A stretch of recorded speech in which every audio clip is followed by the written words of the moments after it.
We're here with Bob Stapleton, the new general manager of T-Mobile. This is a great week so far with the team.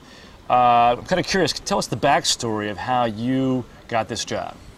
Well, I think it really stems from the long relationship I've had with T-Mobile. They've been in the sport obviously for many years, and when they made their investments in the U.S., I joined their management team. And I've worked closely with them both on the business side and more and more increasingly in cycling over the last few years. So I think that I was somebody that they knew, they had some confidence in, and they thought could help drive positive change in their cycling program and their cycling sponsorship. How soon did they make contact with you after what happened at the Tour de France, and some decisions were made within the company to stay with the team, and obviously some decisions were made to change the management? Well, I think I've kept the relationships intact with T-Mobile over the years. We've sponsored the women's team in the U.S., and that's a sponsorship I took over personally in terms of its operations in the last 2 years. So I had been really in kind of constant communication.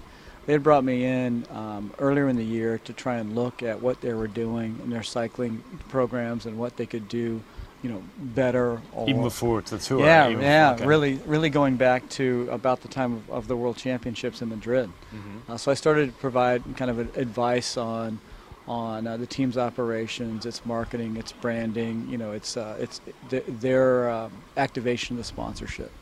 So I think it was kind of right place, right time, a certain degree of personal confidence, and a belief that we could begin to act immediately, since I was relatively up to speed, obviously, on T-Mobile and to a certain extent how the program operated. When did you officially come on board with the team? I think officially the end of July. Mm-hmm. Rolf and I, formed an immediate bond. Rolf Aldag is a critical part of the program here. He's a guy that I've known for about 6 years, and I knew he was kind of the core of the management team we'd have to bring in place to really rebuild the program. So we set off and built an international management team, brought in an international group of riders, set up a whole new procedure in terms of training and athlete development. It's a very comprehensive program. It focuses not just on the traditional cycling training, but highly individual programs using state-of-the-art tools like SRM, Training Peak software, kind of best of class of suppliers and support we could bring in. It also includes off-the-bike training. They work with a sports psychologist to really help with kind of the demands, I think, of being in one of the world's toughest sports. So it really looks at all the needs of the athletes. So we've really changed the leadership of the team, the athletes in the team, and the basic processes within the team itself. And we're pretty excited about that. It seems like obviously you must have strong support from the boys upstairs, so to speak. Because we were talking to Dr. Heinrich as well, and he's saying that he has all the tools he needs now to do his job the best that he can. How important is that support from the sponsor to really transform this team into what it's looking like it's becoming? Well, the structure is actually a traditional sponsorship. T-Mobile pays a fee to High Road Sports, my company, and we hold the Pro Tour license. And it's set up like a traditional team. We've just invested the money differently. Okay. We've made a big investment in not only our anti-doping and our medical controls, but also in training and athlete development. This is a program that in the past didn't attract top young talent. They didn't feel like they'd get chances to ride their bikes. They didn't feel that they'd really improve here.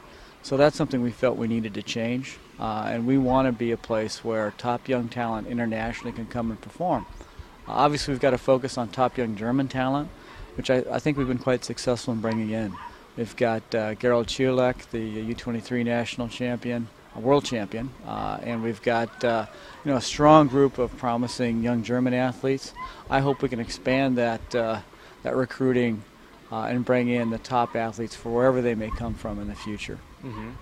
The mandate of this team, always with the obsession of perhaps winning the Tour, the big stars, Eric Zabel, Jan Ullrich, teams were built around those two guys.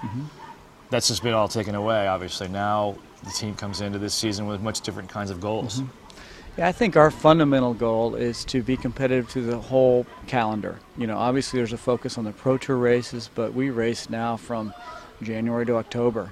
And that's one of the things I think has brought motivated athletes in, is they see lots of opportunity to perform. They see lots of personal chances to, develop themselves in the program, work with one of the most professionally run teams, one of the most supportive teams, but then still have their own personal successes, with close cooperation with their teammates. So it's a very different concept, not built so much around one or two athletes and really one or two events. And we hope that we can attract a lot of interest from the general public because of that broader focus and the excitement that I think a very motivated group of athletes can bring. It seems like the sport obviously came through a traumatic year last year. You come in from a little bit with an outside perspective. Do you think that is a benefit, or do you think it's going to hurt you in the long run or help you in the long run to kind of come in from the outside? Well, for me, and I think, frankly, for T-Mobile's decision making, they wanted someone who they believed could be independent and would act with their own conscience. I think it's an advantage, and I do think there's an ability to bring in processes and thinking from outside the sport that are really a requirement for me. I mean, I don't have the background in the sport, so I really rely on building the strongest team we can in the management and to being very open and kind of searching for good ideas from other sports or other environments. So that building that kind of leadership team has just been crucial.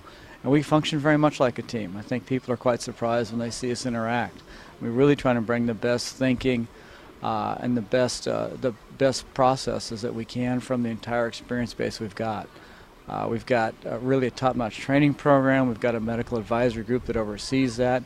It's an international group, and it really starts from not just the advisors and the management, all the way through the athletes, trying to bring in as much new ideas and new energy as we can into the program.